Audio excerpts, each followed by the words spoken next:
Hello, ladies and gentlemen. This is the last video in a series meant to help you with your essay. And this last piece is going to help you make sure that your draft is in fact a final draft that you're going to be sending to me, and that it looks good, and that there are no issues such as with proofreading or formatting or anything else. So we've talked about this before. It should look familiar because we discussed it at the beginning of the year, first semester, when you all turned in your first essay. So it's called The Kiss of Death, and it is dramatic for a reason, because we want you all to remember what it stands for. So the kiss of death, let's just read the definition. If the final draft of your essay contains errors in the following areas, it will not be graded, period. Okay?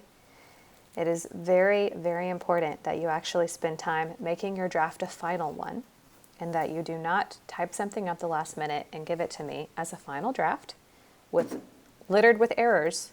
If that's the case, then I'm not going to grade it, okay? The reason is because we've spent so much time, and you've spent so much time working on this. You have to make sure that what you turn in is professional and that you show that you actually care, okay? Let's move on. If you turn it in with these errors, you will receive incompletes for all scores associated with this assignment, okay? And you have to revise it before the revision deadline. So the end of this unit is approaching, and remember, you have a week afterwards, a week after I give it to you, to revise the essay, okay? And so this happened to a few people last semester. They turned in essays that were littered with errors. They did not, those essays were not graded, and they sat with a bad grade for several more weeks than they wanted because of it. Do not do that to yourself, okay? So take the time. Now let's go through and talk about the things that could mean that your essay does not get graded, or that the kiss of death will apply. Number one, capitalization errors, like lowercasing the first word of a sentence. That's a pretty obvious one. You have to make sure that it's uppercase. If you use a lowercase I, okay, that's fine in texting, but it's not okay in professional essays or academic essays.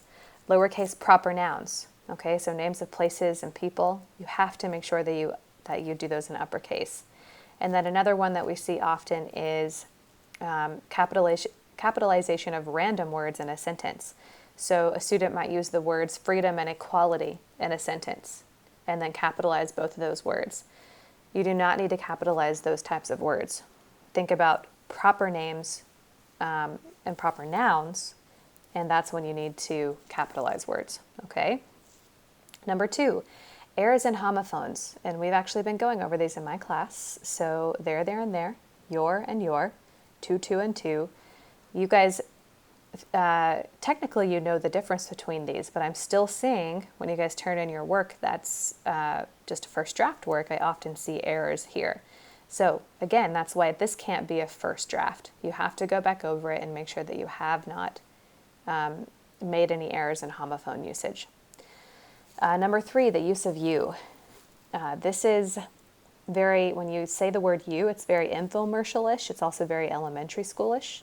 If you need something to replace you with, think about your content that you're writing about. If you're talking about the American dream, maybe you can say American citizens instead of you, okay? And then if you can't think of anything else, you need to use the third person, they, them, he, she, a person, right? Do not use you, okay? Number four, the use of unprofessional vocabulary. I don't want to see gonna, wanna, ain't, nothing like this, okay? It needs to be going to, want to. Could've and would've are not correct. It should be could have, would have. So make sure that you go back through your essay with a critical eye to look for these problems. Number five, failing to cite your sources. We just talked about this in the previous tutorial. So you have to cite your sources. You have to use, for number six, quotation marks around any quotations that you are taking for evidence. And number seven, if you fail to use a signal phrase or a lead-in before quoting or paraphrasing. So basically this means we need to see transitions. I don't want you to start a sentence with a quote. You have to have something like, And then Lenny said to George, quote, put in the quote, or the author of this text argues that, put in the quote, okay? You have to have that transition. And number 8, improper MLA formatting, okay? So I didn't worry about this as much because when you guys turned in your first essay, some of you all were still having technological issues with your iPads. But now that you have them and you have Google Docs, we're going to go over this very briefly. This is just a chunk of the beginning of an essay, and it has the proper formatting that we're looking for. So first off, we have the last name of the student and the page number, top right. Secondly, on the left side, right underneath that, we have the student name first and last.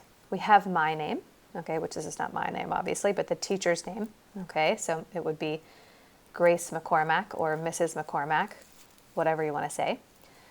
Next, you have the title of the course. Here it would be English 9. And then lastly, the date it is due, okay? So the actual day, the month, and the year. Here, centered, and notice that there's no space. There's only one space here, okay? And this is the title, and I want to see a title for your essay, okay? It has to do with something related to your thesis and something related to the American dream. And then, of course, you're going to indent all of your paragraphs, not just the first one, okay? And the other point that I need to point out here is that everything is double-spaced. It is 12-point font, no bigger. This is also Times New Roman, okay? Just to be on the safe side, you should just use Times New Roman. Don't try to get any fancier with your font because you don't want it to be too fancy. So those are all of the things that you need to be aware of for MLA formatting. So when you turn in your final draft, it should look something like this, okay? Again, if you guys have any questions, you guys know how to get a hold of me. And I look forward to reading your essays.